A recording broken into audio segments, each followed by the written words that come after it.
Hi all, this is Anjali. Welcome to my channel. और आज हम करेंगे how to use in and between operator in SQL.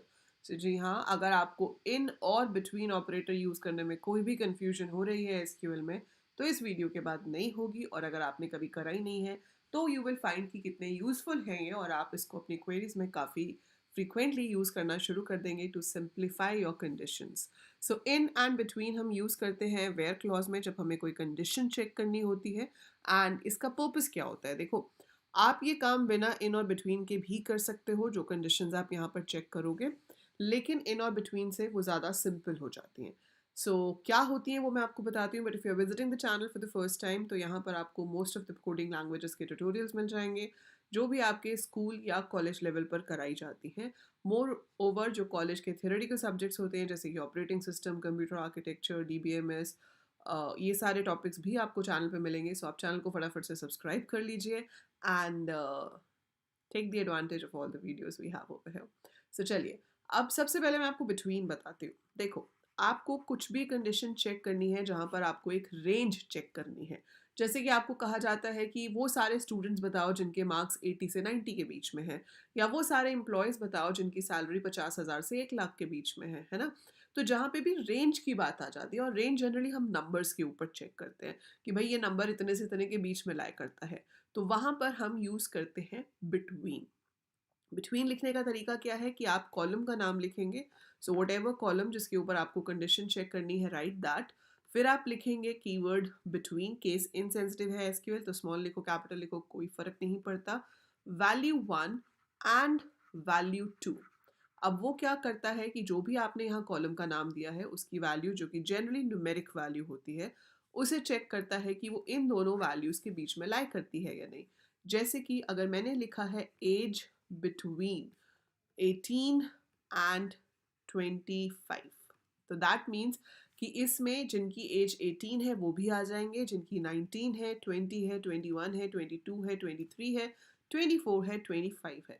सो 18 से 25 के बीच में जो भी लोग हैं, चाहे वो एम्प्लॉयज़ हो, स्टूडेंट्स हो, जो भी आपका टेबल है, उसमें जो एज नाम का कॉलम है, अगर उसकी वैल्यू 18 से 25 के बीच में है, 18 भी, 25 भी, और उसके बीच में जितनी भी वैल्यूज़ हैं वो सब भी अगर कहीं पर भी मैच करता है, तो वो उसको शो करेगा, अपडेट करेगा, जिस भी क्वेरी में आपने वेयर लगाया है।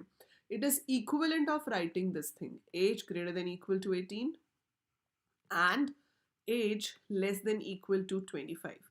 तो इसीलिए मैंने आपको कहा था कि ऐसी चीज़ नहीं है जिसको आप इसके बिना कर ही नहीं सकते। आप कर सकते हो, डेफिनेटली ये कंडीशन लगा के कर सकते हो, पर ये लिखना थोड़ा ज़्यादा मीनिंगफुल है, ईजी है, rather than writing a condition like this. तो आपके पास हमेशा ये एक बेटर ऑप्शन रहेगी लिखने में। सो आप चाहे ये लिखें चाहे ये लिखें, आंसर आपके पास दोनों केस में बिल्कुल सेम आने वाला है। बस इतना ध्यान रखिएगा कि वैल्यू 1 और वैल्यू 2 दोनों इंक्लूसिव होती हैं, मतलब इससे मैच हुआ तो भी दिखाएगा, इससे मैच हुआ तो भी दिखाएगा, और बीच में कहीं पे भी लाई किया तो भी दिखाएगा। So that is the purpose of between. ये मैं अभी आपको प्रैक्टिकली करके दिखाऊंगी, पहले एक बार मैं आपको इन भी बता देती हूँ। तो अब इन का क्या काम होता है? अब जैसे हम कहते हैं कि वो सारे स्टूडेंट्स देखने हैं जो बोर्ड क्लासेस में हैं, तो स्कूल के मुझे 10th और 12th के बच्चे देखने हैं। तो एक तरीका है कि मैं लिखूं where class is equal to 10 और क्लास इज इक्वल टू 12। और अगर हमारे यहाँ 8th क्लास का भी बोर्ड होता है तो कंडीशन बन जाएगी और क्लास इज इक्वल टू 8। जो इस कंडीशन को ऐसे लिखने का सोच रहे हैं, ये बिल्कुल ही गलत है। कोई भी प्रोग्रामिंग लैंग्वेज हो, हम ऐसे नहीं लिख सकते, दिस इज रॉन्ग। ठीक है, ये आपको सिंटेक्स एरर चाहे ना दे, लेकिन आपका आंसर कभी सही नहीं आएगा। So you can not right like this, है ना? तो यहाँ पर काम आता है इन। इन का सिंटेक्स क्या है कि भाई कॉलम का नाम लिखिए, जो भी कॉलम नेम है, इन लिखिए, और फिर राउंड ब्रैकेट में जितनी वैल्यूज चाहें दे सकते हैं, 1 2 3 4, what ever number of values you want you can write. अब अगर इस कॉलम की वैल्यू इनमें दी गई किसी भी वैल्यू से मैच करती है, सो इस कॉलम की वैल्यू इनमें से किसी से भी मैच करती है तो ट्रू, अगर किसी से भी मैच ना हुई तो फॉल्स। तो ऊपर वाली कंडीशन को अगर मुझे यहाँ लिखना है तो मैं लिखूंगी क्लास इन 8 10 12, किसी भी ऑर्डर में लिखो, उससे कोई फर्क नहीं पड़ता। आप पहले 12 लिख सकते हो, बाद में 8 लिख सकते हो, डज नॉट मैटर। बट अगर क्लास की वैल्यू इन तीनों में से किसी से भी मैच करती है तो वो कंडीशन ट्रू मानी जाएगी और वो उसको दिखाएगा। लेकिन अगर फॉल्स है, अगर किसी से भी मैच नहीं करती, जैसे 11 है, does not match with any of these, तो वो उसे शो नहीं करेगा. So that is the purpose of between and इन.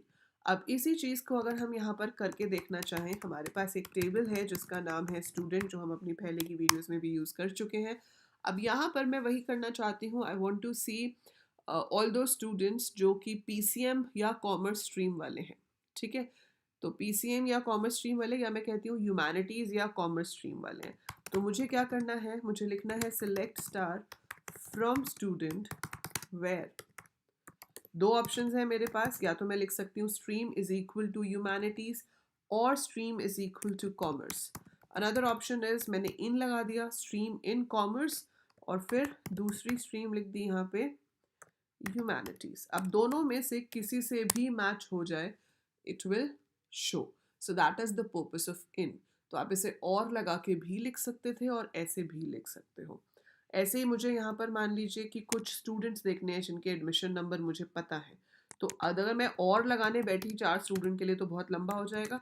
पर मैं लिख सकती हूँ एडमिशन नंबर इन, मान लो मुझे 1022 देखना है, 1029 देखना है, मुझे 1012 देखना है, और 1035 देखना है. So I give this condition और मेरे पास ये चारों शो हो गए. That is the purpose of इन.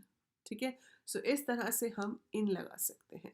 और अगर यही चीज़ आपको रेंज में देखनी हो, आप कहते हो कि भाई 1020 से 1030 के बीच में जितने भी स्टूडेंट्स हैं वो दिखा दे, तो हम क्या करेंगे, select star from student where admission number between to 1020 and 1030.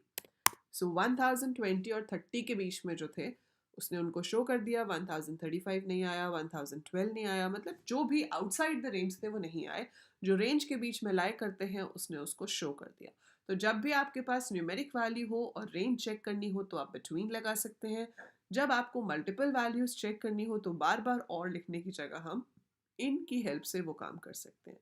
So that is how we use between and in. I hope आपको समझ आया होगा, बहुत ही सिंपल तरीके से मैंने एक्सप्लेन किया है. So in case you have any doubts, feel free to write in the comments below. और अगर समझ आया है तो भी एक अच्छा सा कमेंट छोड़ जाइए, जिससे हम मोटिवेट होते रहें कि हाँ आपको कंटेंट और चाहिए और हम और कंटेंट अपलोड करते रहें. So do like the video before you leave a comment for me and share the video with all your friends and everyone who's interested in coding. Subscribe तो आप चैनल कर ही चुके होंगे. So bye for now, I'll see you in the next video.